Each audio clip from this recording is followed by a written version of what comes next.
Sí, buenas noches, mi lindo Jijic y toda la raza aquí de Jijic.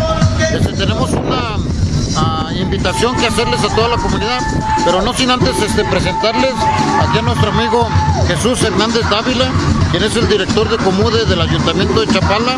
Pues nos va a hacer una invitación a todos. Adelante, amigazo, digamos. Claro que sí, buenas noches, mi lindo Jijic.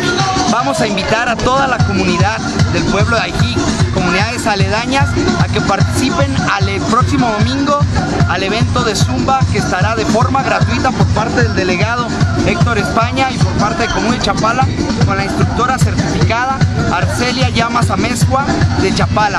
El evento se llevará a cabo a las 9 de la mañana en la plaza principal de Jijic. Están invitados todos, es de forma gratuita, gracias al trabajo de nuestro delegado Héctor España y del trabajo en conjunto con la comunidad de Zumba de Jijic.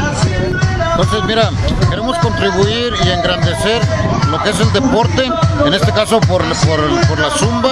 Hemos visto gran participación y gran entusiasmo, entonces queremos regalarle eso a toda la gente bonita de Jijic y de los pueblos aledaños.